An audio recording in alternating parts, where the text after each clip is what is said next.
Dustin Johnson versus Cameron Champ. Who has the most optimal swing for distance? What's up, guys? It's your favorite Kiwicoach. Let's go do this thing. About 4 in the morning.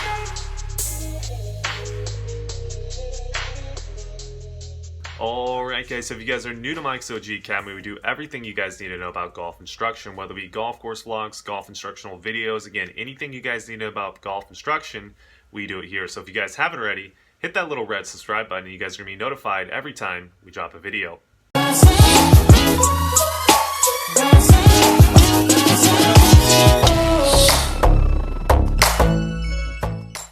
Turned pro at 23. Took 9 years to win a major. What changed? So, Dustin Johnson versus Cameron Champ. Who has the most optimal swing for difference? This is going to be a jam-packed analysis with a bunch of information. Let's just go over some of the macro ideas I want you guys to take away from this. First little macro idea, we're going to talk about the differences in wrist conditions throughout the backswing. One of our subscribers wanted to know this, so we're going to leave his tag below. Thank you so much for everyone who comments on these videos, giving us some more new ideas to kind of think about. We're going to branch this video into the second topic, which will be talking about the differences between these two players' trail side knee and the sequencing of when and how much they kick their trail knee into internal rotation. If you guys don't know what that is, just stay tuned. You guys are going to know all about internal rotation with that trail knee. You guys are going to just know everything you need to know. And the third part, the final part, is going to be, I think, the most interesting part of the video. So stay tuned and watch the whole video. But it's going to be about how these players hit a fade.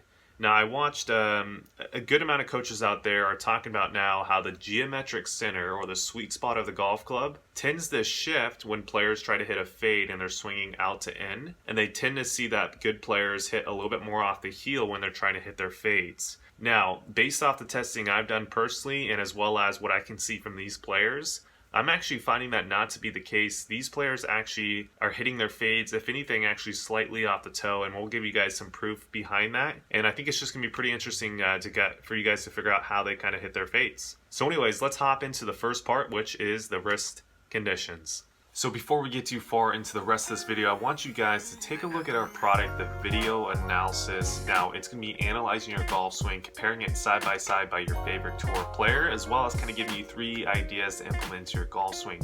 We've had so many of you guys utilize this product to help you guys, your first kind of initial steps towards their golfing macro goal. So again, I want you guys to go check it out. It's in the link in the description below, and enjoy the rest of this video.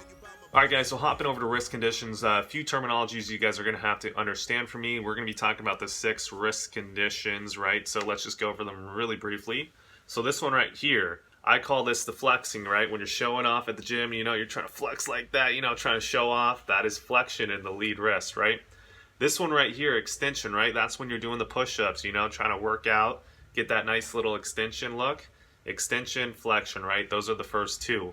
What are the second ones, right? Well, this one right here. This right here, or when you're about to go fishing, right? When you're pulling the fishing pole back, that's called radial hinge right there, right? Now the last one, well, not the last one, the fourth one is when you're letting go of that fishing pole, right? You're letting the line go, right? That's ulnar deviation when you're going like this, correct?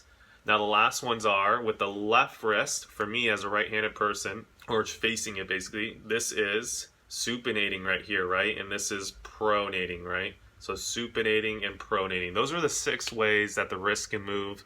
That's basically what we're going to be talking about, okay? So hopefully you guys got that, and let's just go hop in. So first things first, Dustin Johnson, his trigger move has kind of a good amount of those wrist conditions all combined into one. As we can see, he has initially a little push forward, it looks like, and then he pushes away from the golf ball. As his hands move towards the target, clubhead starts picking up, and then he gets into his takeaway portion, right? What is a trigger move? Well, it's just an easy way to get your swing started. You want a little bit of motion. You want to be moving a little bit before you start the swing, just so you can kind of get into some type of rhythm. Now, breaking it down a little bit more in a biomechanical sense, what is he doing, right? Well, the first part, in terms of the wrist, we can see that the lead wrist is pushing forward this way, and it's also going like this. So there's a little bit of flexion, and there's a little bit of a pronating move in that lead wrist. Now, in the trail wrist, what we're going to see is that there's a little bit of an extension move as well as radial hinge, right? Typically, when you see players have wrist hinge this way, most of the time they're going to have to add on a little bit of extension in the trail wrist while they're doing that wrist hinge, right? That typically goes hand in hand. Now, from there, that is pretty much what he's doing with his wrist in the takeaway portion. Now, because he has a strong grip, DJ doesn't, even though he adds on all those kind of moves and he flexes it, he has that club face relatively shut than to most players, especially what traditional golf coaches want. They want the toe up towards the sky. He's definitely pretty shut compared to that. As he gets up to the top of the swing, we can probably start seeing him. He kind of doesn't increase the amount of radial hinge that he has. If anything, he's pronated a little bit more with that lead wrist. And then from the top of the swing, we're going to start seeing the transition move, which is basically, he's already in flexion at this point. He's already in extension this trail wrist, but you're going to see him increase that even more as he goes like this with his wrist, right? So he's doing this, and he's flexing more, and then right about here on the way down, then he starts to supinate that lead wrist down. And that's pretty much DJ's wrist conditions throughout the backswing and a little bit of the transition. If we take a look at Cameron Champ, he has a little bit of a different trigger. It's a lot more subtle, right? He has that same little move off the golf ball, and you can almost see the lead wrist going a little bit forward and pronating, similar to DJ's, but nowhere near as much. As he gets into the end of the takeaway, he's obviously, I think, got a little bit more of that classic takeaway look. He's got a little bit of extension in this trail wrist. He has a little bit of pronation, a little bit of radial hinge, but not excessive amounts, right? He's not doing crazy stuff with these wrists at that position. As we get him up to the top of the golf swing, major difference between him and DJ obviously is, I think Cameron, if anything, is extended slightly in this lead wrist, right? So he's nowhere near here. If anything, he has a flat lead wrist that's slightly extended. But what they do very similar is the transition move, to where they both flex that wrist down even more and then get this move, right? They go like this, and then they start supinating down, which gets the club face churning down towards the ground earlier, which means they don't have to have a lot of late second supination. And that's pretty much in a nutshell how these two players move their wrists throughout the backswing and transition. Obviously something I recommend for a lot of players to do. The amount you do it and when you do it is obviously relative to the individual. Typically speaking, if you're a slower swing speed player, we're not going to want you getting a lot of flexion, because that usually closes the club face too much for you guys. Faster swinging players, it's okay to get away with a little bit more, right? But again, that's not 100% true. It's really relative to the individual. So let's shift gears now into the second part of this analysis. We're going to be talking about the trail side knee and how much it kicks internal. Now, for the first part of this downswing transition move, I would say the rate that the players kick their knee into internal rotation is relatively similar. I would argue that Cameron Champ's might be a little bit less. Really hard to tell from these angles. Again, there's going to be some commenters below that probably already commented that the angles are off. I agree. I know that Dustin Johnson's angle is slightly more to the left with the camera and a slightly higher than Cameron Champ's angle. So I still believe later on, closer to impact, you're going to be able to see that Dustin Johnson's knee has kicked in a little bit more internally. And we're going to kind of prove that by the way that his foot is moving, because I think the foot is a telltale sign of what the knee is doing, correct? So let's kind of go dive in. So when we take these players back down, and let's kind of zoom in a little bit right around here. When we take both these players down to lead arm parallel, let's just kind of focus in on this trail knee. Now, different to about like a Jamie Sladkowski or kind of the Sam Snead squat move, you don't see an exaggerated amount of external rotation in the trail knee, right? It's not going and really separating, right? They're not separating those two knees or abducting them. But what they are doing is there's maybe a smidge of that, but then they're also not kicking, both of these players aren't kicking rapidly into internal rotation relative to the rest of the people that I typically see out there on the tour. A lot of tour players kick that knee in way quicker than both of these players do. Again, we're trying to just look at the differences between these two specific players and see the difference, right? So anyways, this is DJ up to about lead arm parallel. That's how much he's kicked his lead knee in. Now, for my personal liking, I think it's a little bit too much. And for my personal liking too, I think that even Champ has kicked it in maybe a little bit too much for my liking. But at this position, you really can't argue. They're pretty similar in terms of how much it's kicked in. I would say Cameron Champ has kicked in less, but I'm not even going to try to debate that because you guys are going to go wild in the comment section. One thing you can kind of see, though, for sure, I would say that DJ possibly has externally rotated that lead knee more than Champ. Also, it's a little bit more in flexion than Champ is at this point from what it appears to see. I don't know that to be 100% correct, but I definitely would guarantee if we got into gears, I think Cameron Champ's lead knee might be extending a little bit earlier than DJ's, maybe a touch. But I still would argue that Champ's lead knee or trail side knee has not kicked so far internally. Now from here, this is where I'm going to get my claim. And I want you guys to look really closely. And we're going to bring him down to about position 6, which is right about here. Okay, and let's go take a look at Cameron, which is roughly right around here. And this is where I'm going to make my claim. So at this position, I think visually you guys are just going to be able to see this as well. I think it's pretty obvious that DJ's knee is kicked in more and collapsed more than Cameron's has at this point. And just to kind of give you guys some more proof, if we go zoom in on his trail foot, if we look at the way his trail foot has look how his heel is sprawled out in this fashion, as opposed to Champ's is more so in this fashion, right? So whenever your foot is a little bit more in Dustin Johnson's fashion, all that really means is that his knee has had to kick in more than Champ's at this point. Champ's is more as rolled and lifted the heel. DJ has almost, if anything, gone like this with the heel, correct? And that would make his knee kick a little bit more internal, right? Or it's more so a reaction of the knee doing that, is more so what I should have said. But anyways, you guys kind of get the point. You guys get it, right? You guys get it. Of course, the haters won't get in. They're going to go complain. But anyways, I think at this point, it's pretty obvious to see that DJ has kicked it a little bit more internally. Now, what does that cause? I think it causes DJ to have a little mini stall relative to a Cameron Champ. I also think it has him adding on maybe a little bit more right bend through the impact zone than Cameron Champ, as well as raise the handle of the golf club a little bit more than Cameron Champ. Now, from this positions, let's just get him into impact real quick. And we're actually going to, in a split second here, once I get through this last little point I want from these two angles, we're going to go hop into a different couple angles. Like we're going to show Cameron Champ from down the line, and then we're going to show Dustin Johnson from down the line, except for Johnson's camera angle is going to be flipped around. But you guys are still going to be able to see the point that I'm trying to make. Basically, you're going to see that DJ's handle is higher, so the handle of the club is higher than Champ's. Now let's just go look at club head speed, right? So DJ's roughly right around 123 average last year. Cameron Champ's roughly right around 129 average last year, right? So Cameron's right around 6 to 7 mile per hour faster than him.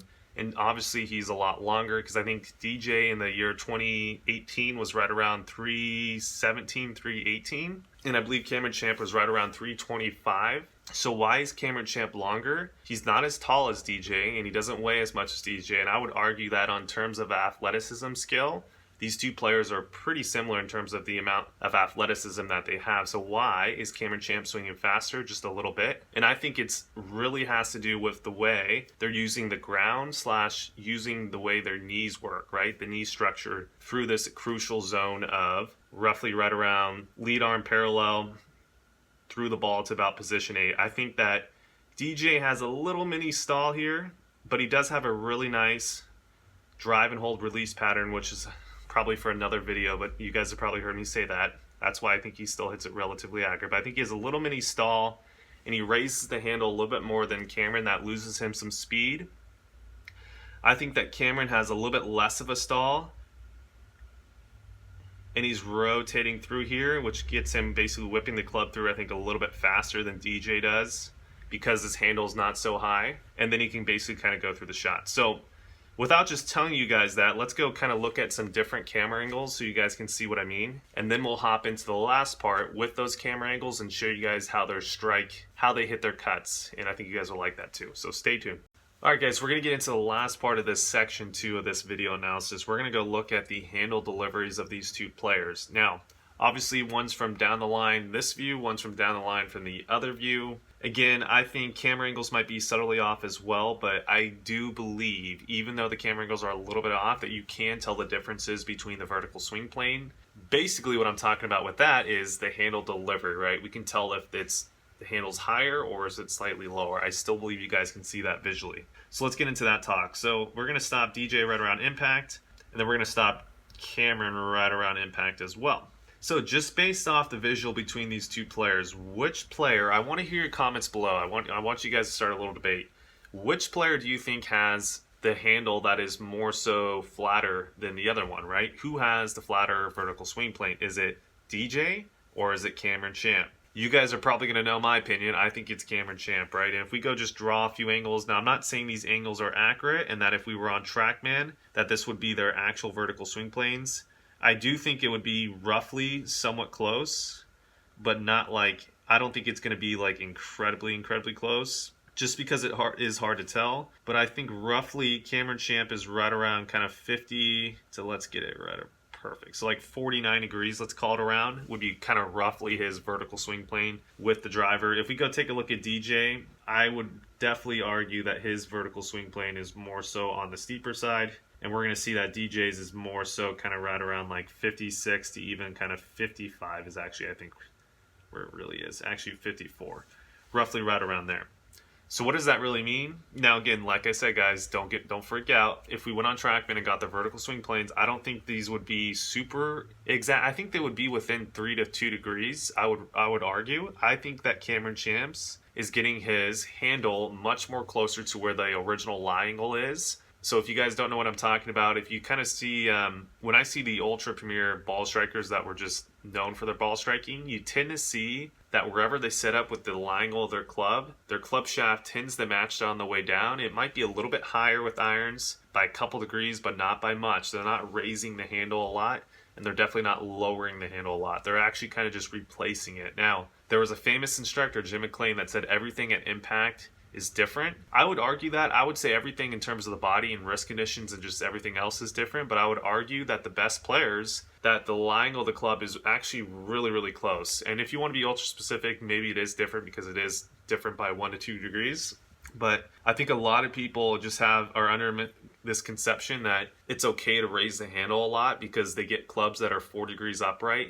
And the fitter's like, yeah, we just got to get your clubs more upright and it's going to fit you perfectly. I mean, that might help you in terms of contact because now your lie angle's more flush and it's basically allowing you to do this motion. But I think it's going to lose you club head speed and still lose you face control when you raise the handle that much. And just look at all the players who have high handles and look at their stats relative to players who have a little bit more on the lower end. And even though we're bashing on DJ a little bit right now currently, his vertical swing plane, I would argue that the lie angle of his club coming in, or his vertical swing plane, or is he heel up or toe down? Toe up.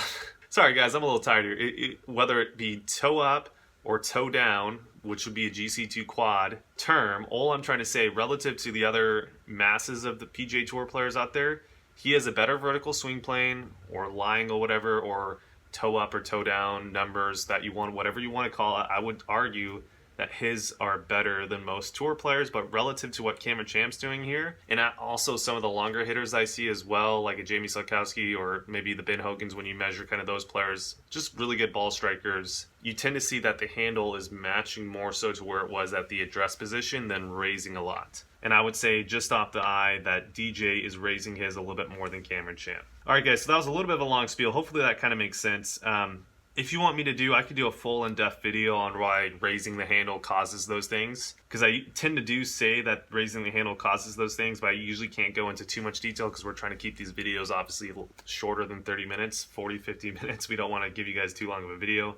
But if you guys want, comment below and I can go into a little bit more in depth on why high handle typically leads to inconsistencies. Now, the last part of this analysis, I think, like I said, the most interesting part is how these players hit their fades. Now, there's a very famous golf instructor that was talking about how whenever players tend to get a little bit more of an out-to-in pattern with their club head, if they're a right-handed golfer, for the cuts, they tend to see the geometric center shift to more so towards the heel, and you start seeing strike patterns a little bit more towards the heel. So i.e. what they mean is when the player tries to hit a cut and they hit it what they feel like is solid, the strike is actually more towards the heel. So they did this whole kind of test. It makes a lot of sense to me. I've seen that to be this case for good players. But I've also seen a certain model good player that doesn't necessarily seem to be the case. And I think these two players kind of fall under that category. The players who bomb it and hit cuts that bomb it are the players who are doing more so this model where they're actually kind of using the toe and kind of using the toe strike with the gear effect to lessen the fade a little bit as well as take off some of the spin of the fade. And I think it's super interesting how they do it, and I wanted to kind of discuss it in this analysis, which we can even do in a whole nother analysis on this topic. Once I get my flight scope, you guys can actually see actual numbers, so I think you guys will like that. But anyways, so let's stop DJ at impact, right?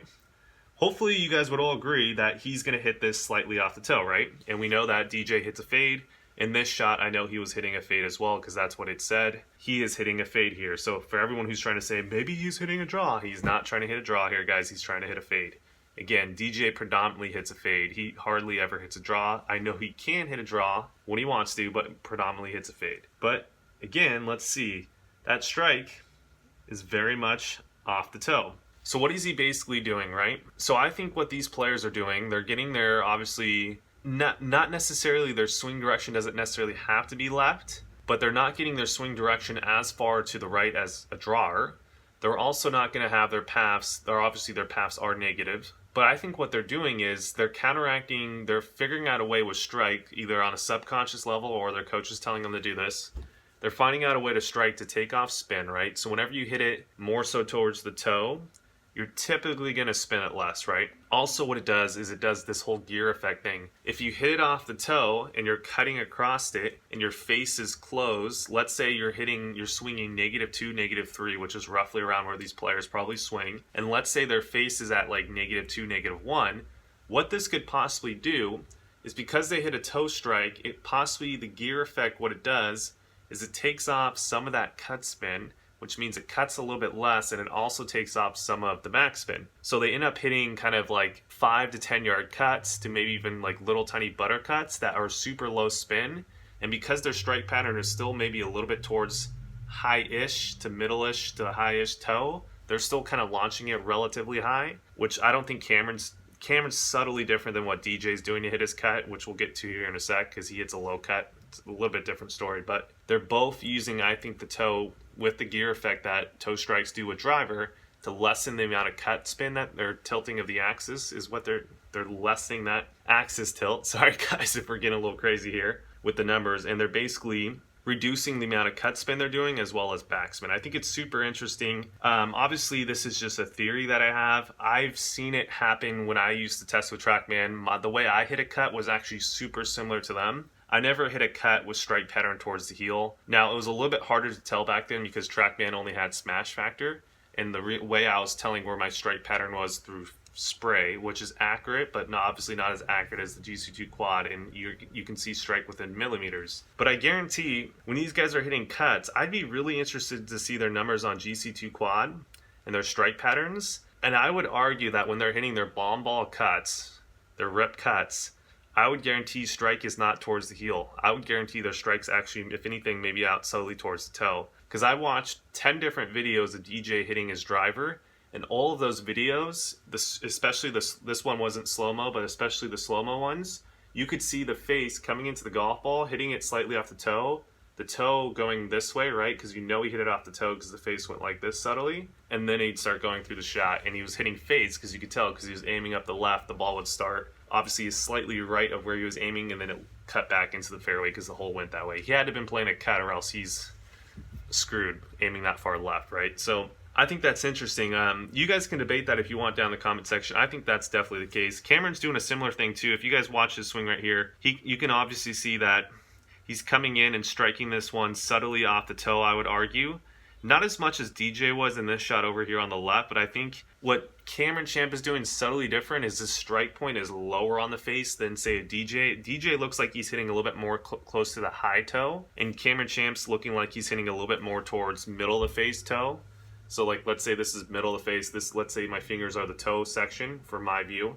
DJ's kind of hitting his, let's say, middle of the face. He's hitting it like a couple millimeters to 3 millimeters high-ish toe right here, and Cameron's a little bit more, just a little bit lower down the face, but I still think he's hitting it subtly off the toe from center, basically a couple millimeters possibly. And that's how he's hitting his cuts. I think that's taking off some spin for both these players. But anyways, guys, hopefully you found those points to be insightful. If you guys want to debate it, definitely go in the comment section. Tell me what you think. I'd be really interested. I do think it's a common thread. The leg work and just the pelvis work is super, super crucial, I think, for players to be able to, first stay injury-free, right? Having those better models, as well as, I think, in terms of power and speed, the players who don't kick the knees so quick into internal rotation, who also keep the pelvis leveler through sections and keep their anterior pelvic tilt a little bit longer than other players, I think those are the players that generate more speed and as well as have stabler rate of closures through impact because they're not jumping early and having to rely on the flip. So anyways, guys, hopefully we got that point home today. But anyways, go ahead, like this video, leave me a comment, let me know how we're doing. If you guys have some friends that you think would like this video, make sure to give it a share. And as always, hit that little red subscribe button. All right, guys, best of luck and play some golf out there. Got a trunk full of bags, yeah.